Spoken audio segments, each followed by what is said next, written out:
Hello दोस्त, आप देख रहे हैं क्लियर बीपीएससी चैनल और हम आपके साथ आज बात करने वाले हैं राष्ट्रीय अंतर्राष्ट्रीय करंट अफेयर नवंबर 2022 के पार्ट 2 पर। आपको पता होना चाहिए कि पार्ट 1 का लेक्चर कल अपलोड हो चुका था और अगर आप इस करंट अफेयर सीरीज से जुड़ते हैं हमारे करंट अफेयर सीरीज से, तो हम आपको दावा करते हैं कि 90 से 95% करंट अफेयर का क्वेश्चन हमारे ही करंट अफेयर सीरीज से आएगा। इसका दावा हम 2 बार सच करके दिखाए हैं, एक बीपीएससी के असिस्टेंट ऑडिट ऑफिसर एग्जाम में और दूसरा 67th बीपीएससी के एग्जाम में। अगर आप हमारे इस करंट अफेयर के पीडीएफ सीरीज से जुड़ना चाहते हैं तो आप हमें मैसेज कर सकते हैं टेलीग्राम या व्हाट्सएप पे 8757463383 नंबर पे। यहाँ पे आप मैसेज करेंगे तो आपको पर्सनली पीडीएफ प्रोवाइड करवाया जाएगा करंट अफेयर सीरीज का। तो नवंबर 2022 के पार्ट 2 के वीडियो में आप लोग का स्वागत है। अगर आप नए आए हैं तो वीडियो को शेयर करते हुए चैनल को सब्सक्राइब कर लीजिए ताकि आपको बीपीएससी की तैयारी से संबंधित जो भी कंटेंट है आपको मिलता रहे। टेलीग्राम चैनल को ज्वाइन कर लीजिए ताकि आपको डेली करंट अफेयर के साथ साथ न्यूज़पेपर हिंदी और इंग्लिश में मिलेगा जो आपको पीटी के साथ साथ मेंस के लिए इंपॉर्टेंट है। फेसबुक इंस्टाग्राम पेज को लाइक और फॉलो आप लोग कर सकते हैं। तो चलते हैं करंट अफेयर की तरफ और देखते हैं कौन कौन सी करंट अफेयर नवंबर 2022 में आपके बीपीएससी के पीटी के लिहाज से या बिहार के किसी भी एग्जाम के लिहाज से इंपॉर्टेंट था। तो पहला नंबर है कि संगीत नाटक अकादमी में 2019, 2020 और 2021 के पुरस्कारों की घोषणा किया। ठीक है, 3 वर्षों के लिए 41 कलाकारों को पुरस्कार का चयन किया गया। 2019 के लिए 41, 2020 के लिए 41 और 2021 के लिए 41। इसमें इस पुरस्कार के तहत 10 लाख रुपया दिया जाता है, ताम्रपत्र दिया जाता है और अंग वस्त्र, सिर्फ वस्त्र दिया गया है, अंग वस्त्र यहाँ पे होगा तो अंग वस्त्र दिया जाता है।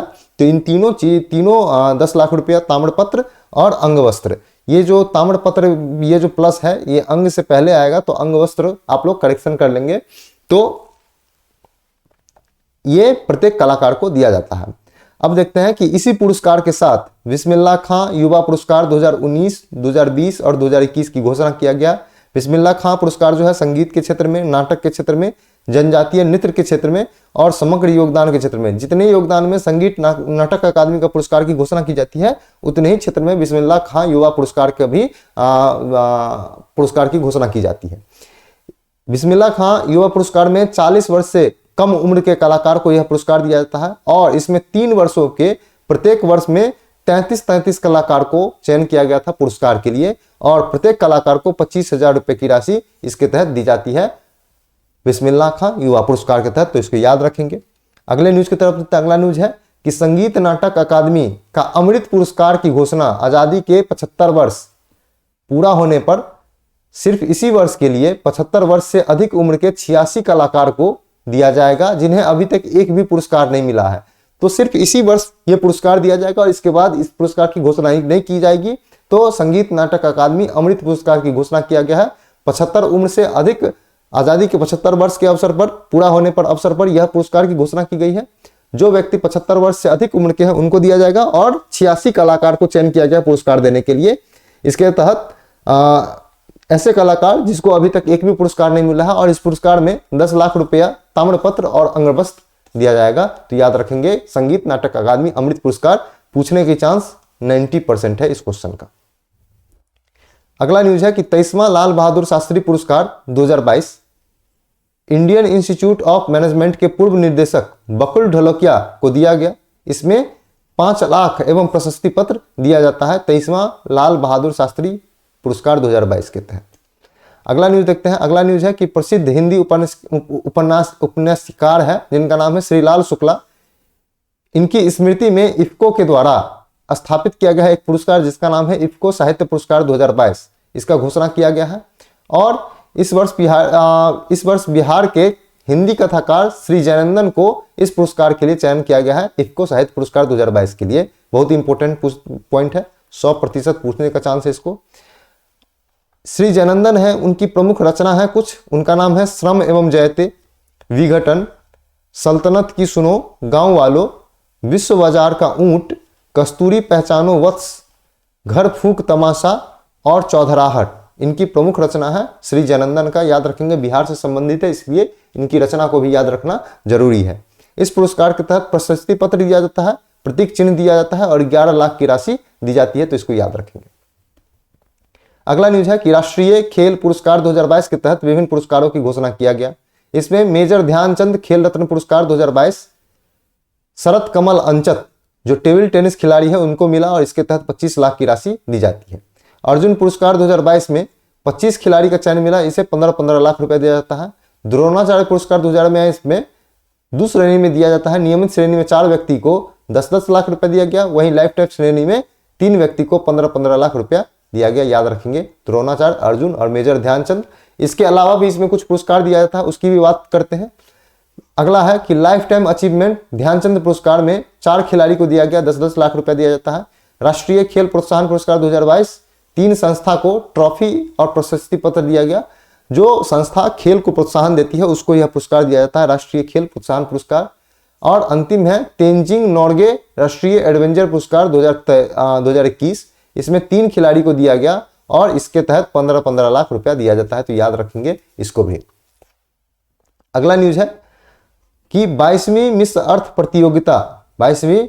प्रतियोगिता का आयोजन फिलीपींस में हुआ है, जिसमें दक्षिण कोरिया के मीना सियू चोई 24 वर्ष की है, विजेता बनी है। तो याद रखेंगे 22वीं मिस अर्थ प्रतियोगिता में दक्षिण कोरिया की मीना सियू चोई विजेता बनी है।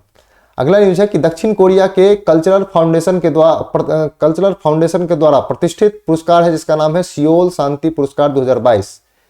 किसको दिया गया है? www. वर्ल्ड वाइड वेब के खोजकर्ता है जिसका नाम है टिम वर्नर्स-ली, उनको दिया गया है।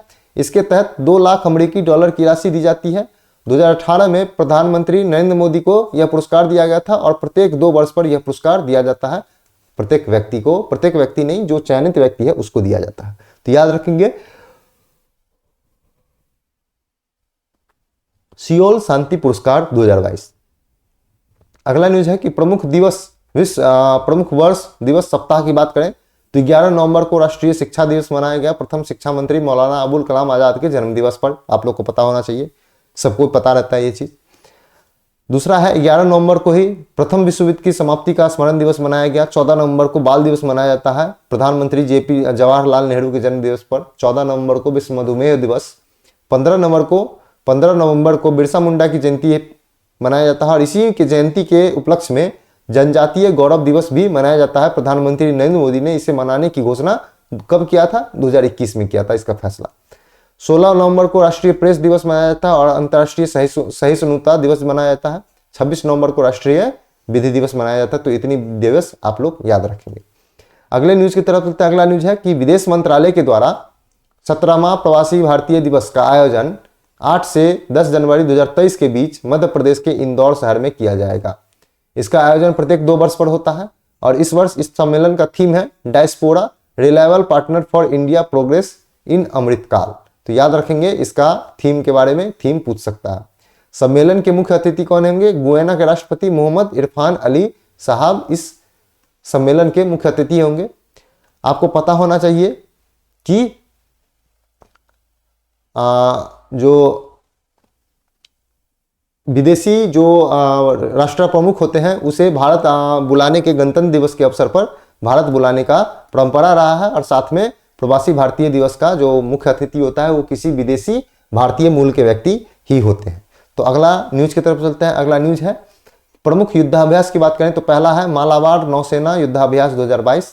किसके बीच? Bharat, Japan, America, Japan, Australia के बीच, जो क्वाड देशों के बीच 8 से 18 नवंबर के बीच फिलिपाइन सी में इसका आयोजन किया गया। यह पहला अवसर था जब चारों देश के नौसेना अध्यक्ष इसके उद्घाटन समारोह में भाग लिया। तो याद रखेंगे मालाबार नौसेना अभ्यास 4 देशों के बीच आयोजित किया जाता है।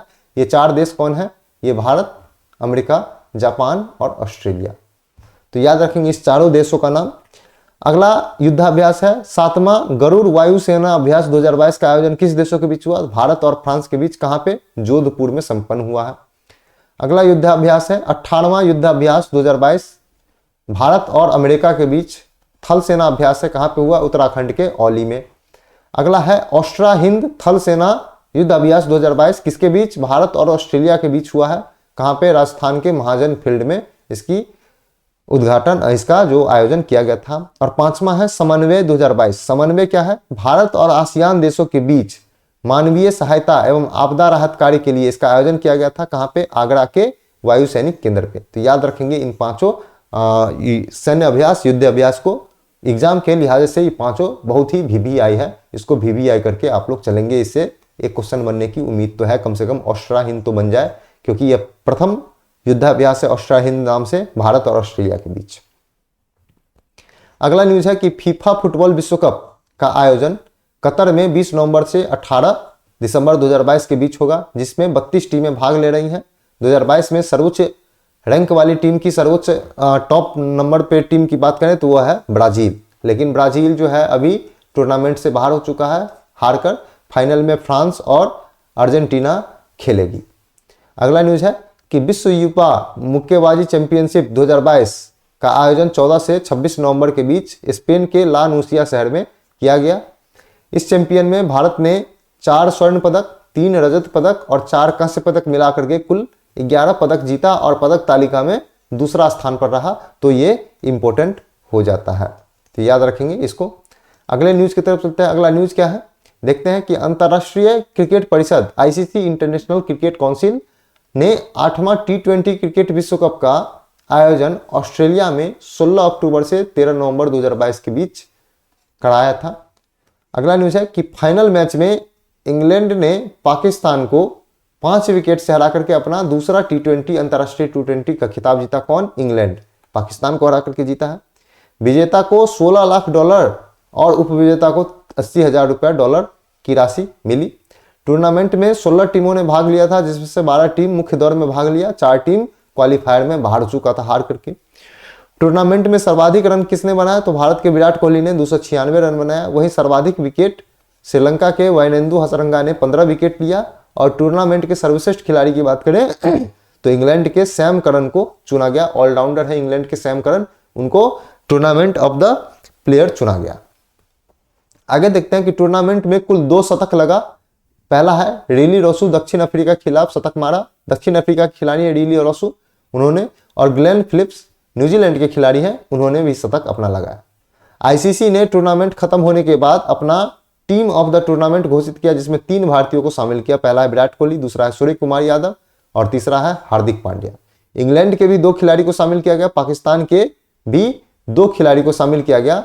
न्यूजीलैंड, दक्षिण अफ्रीका और जिम्बाब्वे के एक खिलाड़ी को शामिल किया गया ICC tournament of the team के लिस्ट में।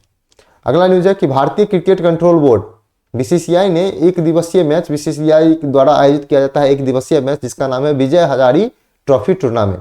इस टूर्नामेंट में महाराष्ट्र के बल्लेबाज हैं जिसका नाम है ऋतुराज गायकवाड़।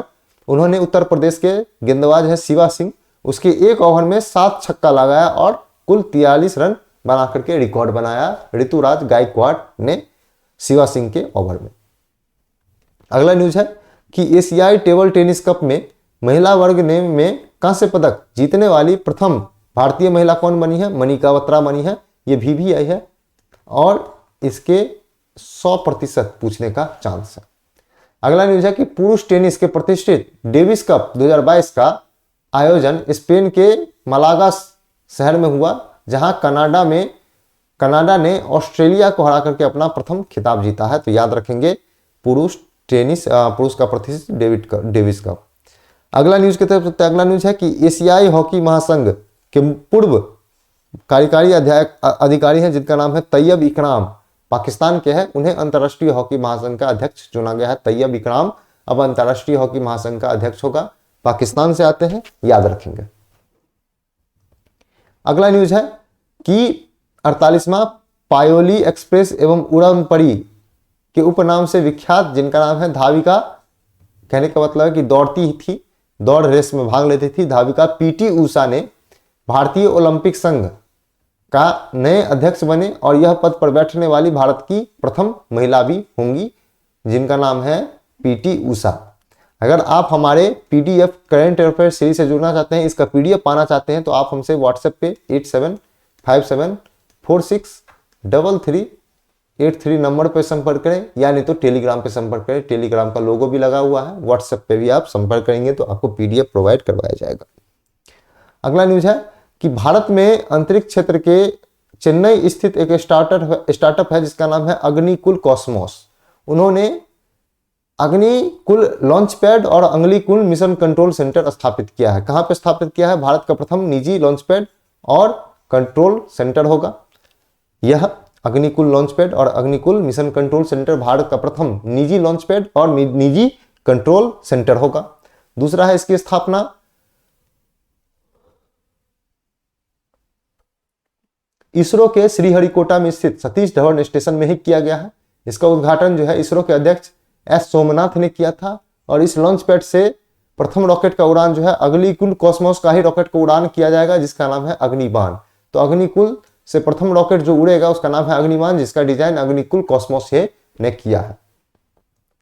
अगला न्यूज है कि उत्तर प्रदेश का चौथा एवं देश का 53वां टाइगर रिजर्व उत्तर प्रदेश के रानीपुर टाइगर रिजर्व को बनाया गया है। अगला न्यूज है कि गांधी शांति प्रतिष्ठान द्वारा कुलदीप नैयर स्मृति पुरस्कार 2021 और 22 का घोषणा किया गया है।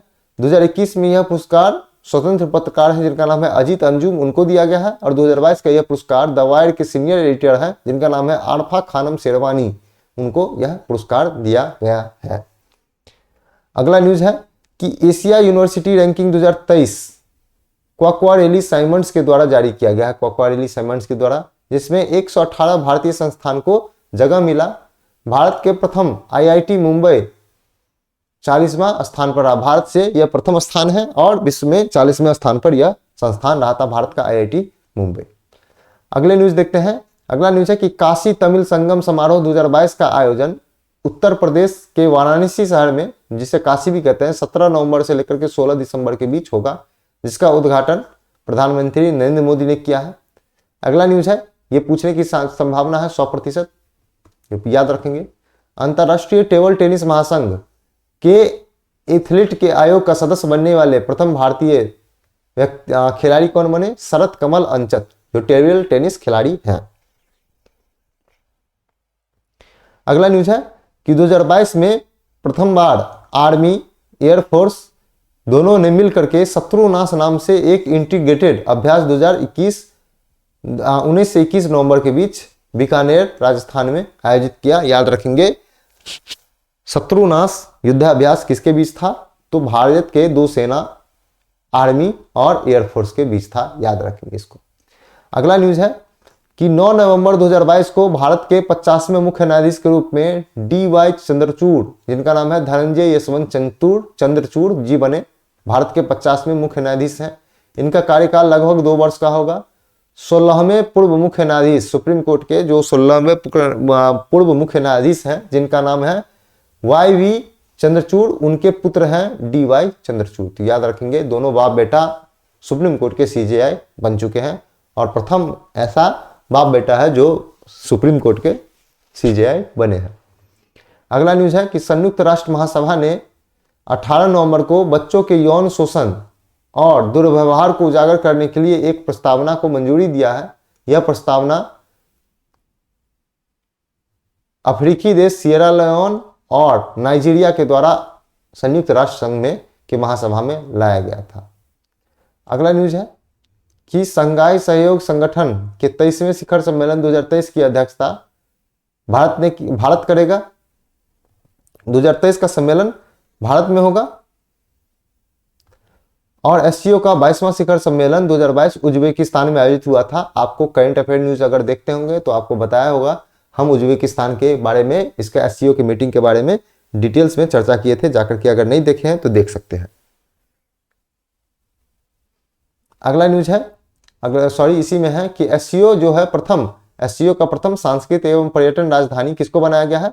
तो भारत के ही वाराणसी शहर को बनाया गया 2022-23 के लिए। तो याद रखेंगे, एससीओ का गठन 15 जून 2021 को हुआ था और वर्ष 2017 में एससीओ का सदस्य बना था कौन? भारत। अगला न्यूज है कि गांधी मंडेला फाउंडेशन द्वारा बौद्ध धर्मगुरु दलाई लामा को गांधी मंडेला पुरस्कार 2022 से सम्मानित किया गया है। तो दलाई लामा के सब्जेक्ट में कुछ भी किया जाता है तो कहा जाता है कि अल्टीमेटली चाइना पर प्रेशर पड़ेगा, क्योंकि दलाई लामा चाइना के तिब्बत क्षेत्र से निकल करके भारत के हिमाचल प्रदेश में रहते हैं, क्योंकि तिब्बत में अगर वो रहते तो उनको मार दिया जाता दलाई लामा साहब को। बौद्ध धर्म गुरु है दलाई लामा।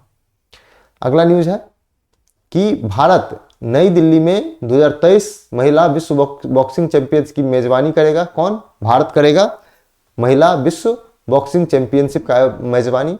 यह तीसरी बार है जब भारत इसकी मेजबानी करेगा। इससे पहले 2006 में और 2018 में महिला विश्व बॉक्सिंग विश्व कप का मेजबानी कर चुका है, लेकिन बॉक्सिंग चैंपियनशिप में पुरुष वर्ग का मेजबानी भारत ने अभी तक नहीं किया है, तो याद रखेंगे। अगला न्यूज है कि मौलाना अबुल कलाम आज़ाद की 129वीं जयंती 11 नवंबर को मनाया गया और इसी दिन राष्ट्रीय शिक्षा दिवस भी मनाया गया, क्योंकि मौलाना अबुल कलाम आज़ाद स्वतंत्र भारत के प्रथम शिक्षा मंत्री थे। तो इतना चीज़ें आप लोग यहाँ पे याद रखेंगे। कल हम लोग पार्ट 3 का वीडियो लेकर के आएंगे और उसमें समझेंगे सभी बातों को बारी बारी से, बारीकों को, और समाप्त करेंगे नवंबर 2022 के करंट अफेयर सीरीज को। तो आज के लिए इतना ही था। आप लोग देख रहे थे क्लियर बीपीएससी। नया है तो चैनल को सब्सक्राइब कर लीजिए, वीडियो को शेयर करते हुए चैनल को सब्सक्राइब कर लीजिए। अगर इसका आप पीडीएफ पाना चाहते हैं तो 8757463383 नंबर पे व्हाट्सएप या टेलीग्राम कीजिए। इस सीरीज करंट अफेयर सीरीज का पीडीएफ आपको मिला जाएगा। टेलीग्राम चैनल को ज्वाइन कर लीजिए ताकि आपको डेली करंट अफेयर के साथ साथ न्यूज़पेपर हिंदी और इंग्लिश में मिलेगा, जो पीटी के साथ साथ मेंस के लिए भी इंपॉर्टेंट है। फेसबुक इंस्टाग्राम पेज को लाइक और फॉलो कर सकते हैं। हमारे पीडीएफ से जुड़िए, बहुत फायदा होने वाला है। हमारे वीडियो को वॉच कीजिए, बहुत फायदा होने वाला है।